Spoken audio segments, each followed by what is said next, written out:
Durante siglos, África escuchó la misma consigna: esperar.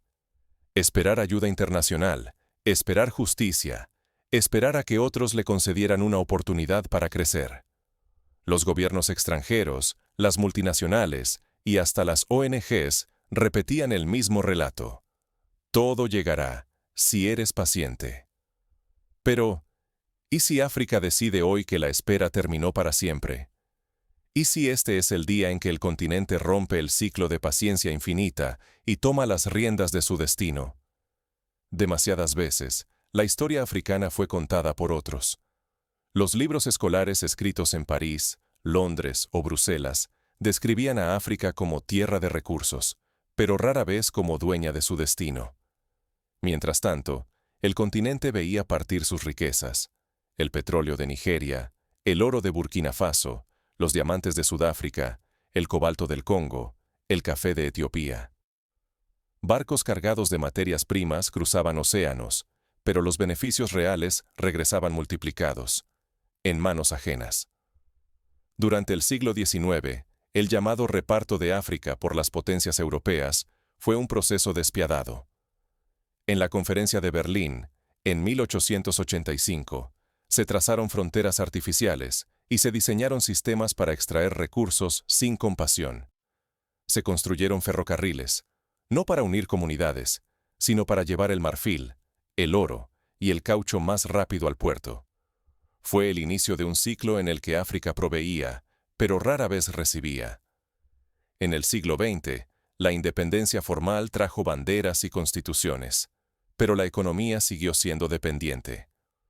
Las refinerías, las fábricas y los grandes centros financieros estaban en Europa o en Norteamérica. África exportaba barato y compraba caro. Un barril de crudo nigeriano vendido a precio de saldo retornaba en forma de gasolina refinada, a un costo 10 veces mayor. El oro extraído en Burkina Faso salía en lingotes, pero regresaba convertido en joyas o circuitos electrónicos, imposibles de adquirir para la mayoría. Esta dinámica no solo vaciaba las arcas nacionales, sino que también erosionaba la autoestima colectiva. Las promesas de desarrollo llegaban en forma de préstamos, ayudas condicionadas y tratados injustos. Los productos africanos eran etiquetados como materias primas, mientras que el valor agregado se generaba y se celebraba en otras latitudes. Las grandes multinacionales hacían fortunas, mientras los jóvenes africanos soñaban con emigrar, buscando oportunidades que nunca llegaban a casa. La dependencia estructural tuvo consecuencias visibles y dolorosas. Ejemplos abundan. En Ghana, el cacao se exportaba a Europa, donde se transformaba en chocolate de lujo. Los agricultores apenas recibían una fracción del valor final. En Zambia, el cobre salía en bruto, y los beneficios industriales se cosechaban en Asia y Occidente. En Angola, el petróleo fluía hacia el norte, mientras las ciudades lidiaban con cortes de energía y desempleo. Pero la historia empieza a cambiar. En la ciudad de Lagos, Nigeria, una megarefinería de petróleo emerge como símbolo de una era nueva. La refinería Dangote, valorada en $20.000 millones, es la más grande de África. Por primera vez, el crudo africano se transforma en casa, en gasolina, diésel y energía para millones, sin depender de plantas extranjeras. Esta estructura monumental es más que acero y concreto. Es un manifiesto de independencia y visión de futuro. Al norte, en Burkina Faso, se erige la primera refinería nacional de oro, impulsada por la voluntad local, ingenieros africanos y líderes que ya no piden permiso para ser libres. Bajo el liderazgo del presidente Ibrahim Traoré, el jefe de Estado más joven del mundo, Burkina Faso ha logrado lo que parecía imposible: transformar su oro en casa y retener el valor antes fugado. Nigeria, forjada en petróleo, y Burkina Faso, en oro, están reescribiendo las reglas. Han dejado de vender materias primas a precio de ganga para después comprar sus propias riquezas a precios imposibles. Hoy, el continente reclama no solo sus recursos, sino también su futuro y su dignidad. Es un cambio de paradigma que recuerda las revoluciones industriales de Europa en el siglo XVIII, cuando Inglaterra y Francia decidieron fabricar y transformar en casa, multiplicando su riqueza y poder. África ahora se enfrenta a su propio momento de revolución industrial. Este giro no es solo económico, es cultural, es social, es psicológico.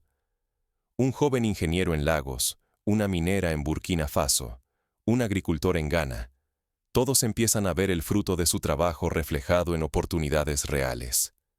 El ciclo de dependencia comienza a romperse. Pero ¿cómo se llegó a este punto? ¿Qué factores permitieron este despertar continental? Para entender este momento crucial, retrocedamos y exploremos la historia detrás de estas revoluciones industriales africanas. El camino hasta aquí estuvo lleno de obstáculos. Cada avance industrial esconde historias de lucha, ingenio y decisiones que cambiaron el rumbo del continente. Desde las luchas contra el colonialismo hasta las primeras cooperativas mineras en Sudáfrica y los movimientos sindicales en Egipto y Kenia, la búsqueda de autonomía ha sido constante, aunque a menudo silenciada. Durante décadas, el petróleo y el oro africanos brillaron en tierras lejanas, mientras la gente que los extraía permanecía en la sombra. Las materias primas salían sin refinar, sin valor añadido. Europa compraba barato, transformaba y luego devolvía productos a África, vendiéndolos hasta por un precio 10 veces mayor. Así, cada año, millones de barriles de petróleo y toneladas de oro cambiaban de manos, pero la riqueza apenas rozaba a quienes la generaban. Este ciclo vicioso de extracción y reventa condenaba a los países africanos a perder miles de millones de dólares anualmente, perpetuando una dependencia asfixiante. Los beneficios regresaban en forma de productos inalcanzables, mientras la población seguía a la espera de empleo, inversión y dignidad que siempre parecían promesas vacías. La fuga de cerebros, el éxodo de jóvenes cualificados buscando futuro en Europa o América, era la prueba más amarga de esta frustración colectiva. Cada vez que un barco zarpaba repleto de crudo nigeriano o mineral burkinés, una parte del futuro africano también se alejaba. Lo que se presentaba como progreso era, en realidad, la repetición de una historia de saqueo, exportar riqueza y comprar pobreza disfrazada de desarrollo.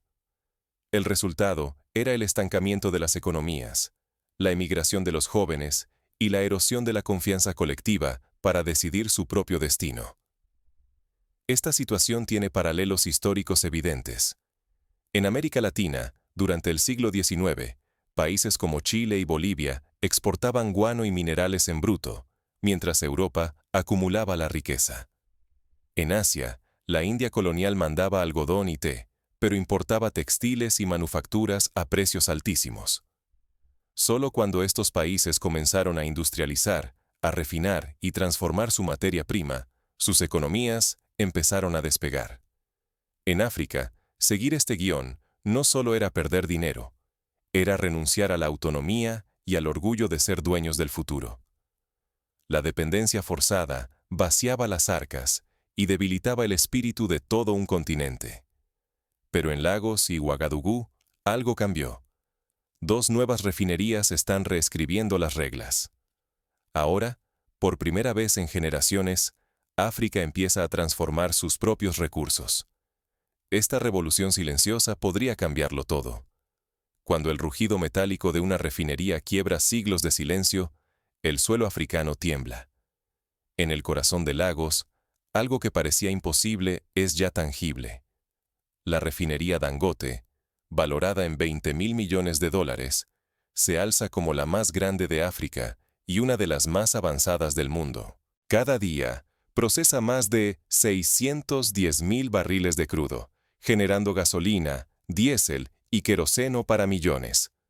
Durante generaciones, Nigeria fue un gigante petrolero condenado a importar su propia gasolina, pagando a Europa y perdiendo más de $12.000 millones cada año. Esa era terminó. Por primera vez, Nigeria refina su propio crudo, abastece a su gente y crea decenas de miles de empleos directos e indirectos. El ahorro en divisas permite invertir en salud, educación e infraestructuras básicas, mejorando la calidad de vida. Esta planta no es solo acero y vapor, es un grito de independencia. Cada litro de gasolina producido en casa es dinero que permanece en el país, combustible para los taxis de Lagos, alivio para la economía local y orgullo para millones de nigerianos que, al fin, ven un porvenir forjado por sus propias manos. Un taxista en Lagos ya puede llenar su tanque con gasolina hecha en Nigeria, reduciendo sus costes y aumentando sus ingresos. Una madre puede llevar a su hijo al hospital en un autobús alimentado por diésel nacional, símbolo de una rueda que, por fin, gira a favor del pueblo. Pero la revolución no se detiene en el oro negro. En Burkina Faso, otro símbolo de emancipación cobra vida: la primera refinería estatal de oro. Allí, el oro de 22 quilates fluye a razón de 150.000 toneladas anuales. Más de 1.200 nuevos empleos surgen, desde técnicos hasta mineros, y el país retiene una riqueza que antes cruzaba sus fronteras sin retorno. Por primera vez, el oro no es solo un tesoro extraído, sino un motor real de desarrollo. Los ingresos que antes desaparecían en cuentas extranjeras, ahora financian escuelas, hospitales y carreteras. El minero ve reconocido su esfuerzo.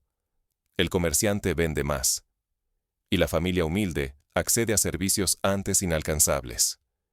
En pueblos como Caya o Bobo Dioulasso, la apertura de la refinería ha traído electricidad estable, nuevas rutas de transporte y clínicas equipadas. Ambas iniciativas, la de Nigeria con el petróleo y la de Burkina Faso con el oro, frenan la fuga de capital y transforman la vida cotidiana.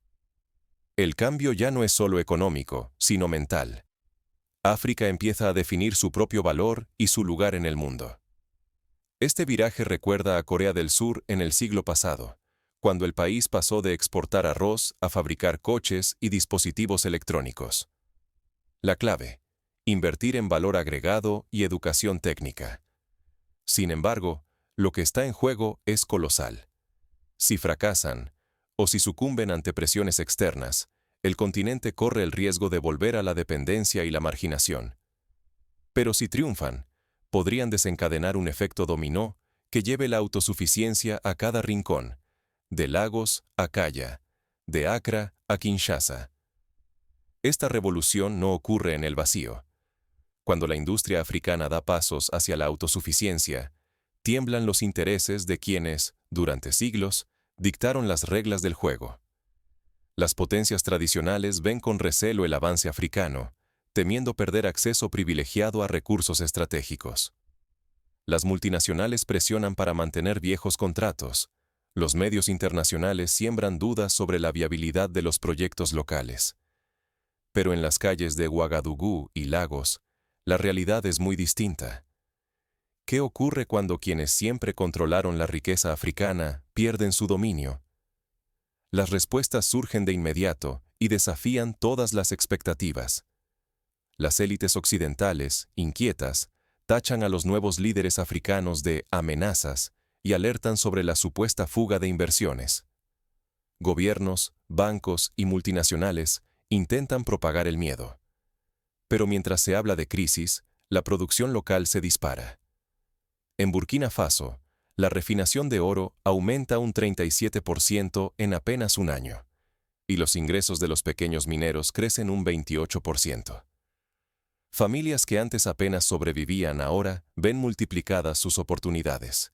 La riqueza comienza a quedarse en el continente, transformando escuelas, hospitales y caminos.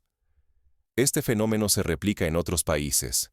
En Ghana, la primera refinería de bauxita ha permitido aumentar el valor exportado en un 40%. En Zambia, la inversión en procesamiento de cobre ha reducido la dependencia de mercados extranjeros. La revolución va más allá de los números. Surge la primera bolsa africana de metales, una plataforma inédita donde los países africanos pueden, por fin, fijar el precio de sus propios minerales.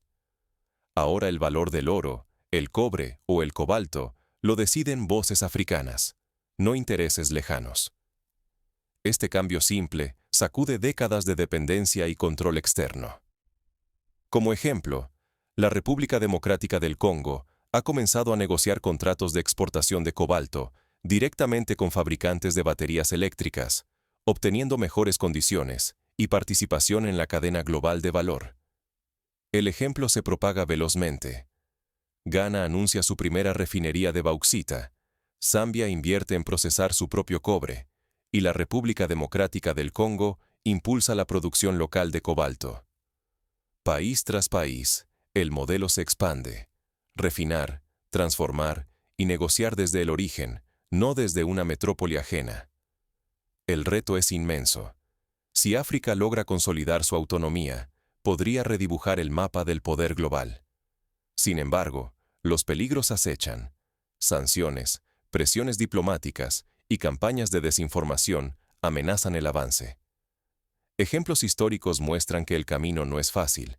Irán y Venezuela han sido objeto de sanciones por intentar controlar sus recursos energéticos.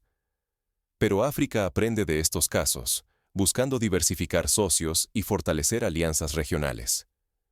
El destino del continente oscila entre dos extremos: conquistar una independencia duradera o enfrentar nuevos intentos de sometimiento. Lo que está en juego es colosal: el futuro de millones de personas y el equilibrio global del siglo XXI. Por primera vez, África puede dictar sus propias reglas y proteger su dignidad. El mundo entero observa, porque lo que ocurre aquí podría cambiar la historia.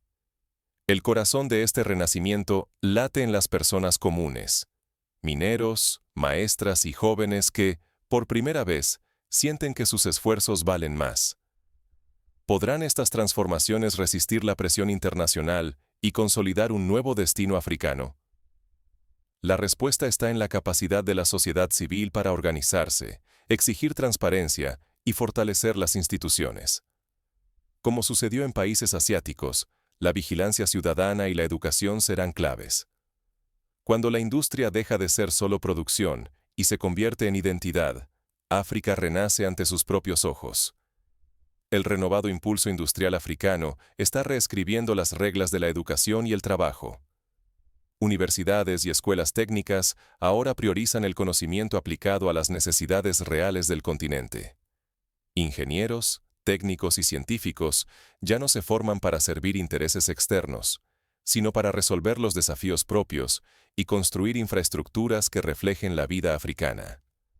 Esta transformación educativa recuerda la apuesta de India por la tecnología y la ingeniería en las décadas de los 70 y 80. Hoy, los campus africanos se llenan de laboratorios de energía renovable, aulas de metalurgia y centros de investigación en agricultura sostenible. Se crean programas de intercambio entre universidades africanas para fortalecer la cooperación y evitar la fuga de cerebros. El objetivo: que el talento africano se quede y prospere en casa. La autosuficiencia industrial es más que una meta económica. Es una lección de dignidad cotidiana. Cada ingeniero que diseña una refinería en Lagos, cada químico que transforma el oro de Ouagadougou, demuestra que el saber africano tiene un valor igual al de cualquier otro lugar del mundo. Las aulas dejan de imitar modelos foráneos y comienzan a generar respuestas auténticas para la energía, el transporte y la tecnología del continente. El nuevo modelo se apoya también en la pequeña y mediana empresa. En Marruecos, las cooperativas de mujeres producen y exportan aceite de argán, generando riqueza local y empoderando comunidades enteras. En Ruanda, las startups tecnológicas desarrollan soluciones digitales para el comercio agrícola y la salud pública. El efecto multiplicador se siente en los mercados locales, donde el consumo de productos africanos gana terreno. Esta revolución cambia la narrativa. África abandona la mirada de país en desarrollo y asume el control de su destino. El orgullo de producir, refinar y exportar bajo sus propias reglas reconfigura la imagen que niños y jóvenes tienen de sí mismos y de lo posible. Cada barra de oro que sale de Burkina Faso, cada litro de gasolina refinada en Lagos, no es solo riqueza material. Es una reafirmación diaria de dignidad y pertenencia. Son símbolos vivos de que el valor generado permanece en casa y se reinvierte en hospitales, escuelas y nuevas oportunidades. Trabajar deja de ser solo sobrevivir. es participar activamente en la construcción de una África nueva. El riesgo es real. No sumarse a esta revolución significa quedarse atrapados en la dependencia, subordinados a intereses ajenos y condenados a perder el fruto del trabajo propio. Pero sumarse es reclamar el futuro y asegurar que el talento de las nuevas generaciones crezca y prospere donde más importa: en casa. Ahora la pregunta es colectiva. ¿Qué hará cada espectador con esta nueva conciencia? Porque el destino de África ya no se dicta desde fuera. Se forja, día a día, desde adentro. La transformación industrial ya está en marcha, pero el verdadero cambio depende de la voluntad colectiva. ¿Estás listo para ser parte de este renacimiento africano? La verdadera independencia comienza cuando el valor se define en casa, no en mercados lejanos ni en palabras ajenas. Durante siglos, la historia de África fue escrita por otros, con intereses foráneos dictando cada capítulo. Pero hoy, el continente toma la pluma y reescribe su destino, usando no solo su voz, sino también el oro y el petróleo refinados en su propio suelo. Cada tonelada de crudo procesado en Lagos, cada lingote de oro moldeado en Ouagadougou, es más que riqueza. Es una declaración de soberanía. No se trata solo de economía. Es dignidad que vuelve, una afirmación colectiva que rechaza el silencio y la dependencia impuesta. El verdadero riesgo nunca ha sido solo financiero, sino existencial. Si África entrega el control de sus recursos, su prosperidad y su dignidad quedarán, una vez más, a merced de intereses ajenos. Solo tomando las riendas de su riqueza podrá asegurar un futuro donde el desarrollo, la educación y la salud florezcan por el esfuerzo local, no por caridad ni contratos desiguales. Por primera vez en la era moderna, el dinero que antes cruzaba fronteras regresa y circula en casa. Se convierte en carreteras, hospitales, escuelas y empleos. Este renacimiento industrial es mucho más que fábricas. Es una revolución silenciosa donde el continente decide quién es y hacia dónde va. Pero esto va más allá de Nigeria y Burkina Faso. Es un llamado a todo el continente y al mundo. África ya no venderá su futuro al precio más bajo. La narrativa de la dependencia se desmorona. Surge una generación que exige respeto, que entiende el valor de lo que posee y está dispuesta a defenderlo. El ejemplo de las refinerías inspira a países como Senegal, que invierte en transformar su gas natural en fertilizantes, o a Tanzania, que apuesta por la industrialización de su algodón. Ahora te pregunto, ¿podemos imaginar el mundo cuando África no solo produzca riqueza, sino que también dicte sus propias reglas? ¿Estamos listos para presenciar una África que no pide permiso, sino que toma el control de su destino? El círculo comienza a cerrarse. La independencia no termina con banderas ni himnos, sino con el poder efectivo de decidir sobre sus recursos, su economía y su futuro. Es el momento de mirar a África con ojos nuevos y preguntarnos, ¿qué significa, en realidad, la libertad? Una libertad que se construye cada día, con trabajo, conocimiento y dignidad. Una libertad que ya no depende de la espera, sino de la acción. Porque el renacimiento africano no es una promesa, es una realidad en marcha. Y el mundo, esta vez,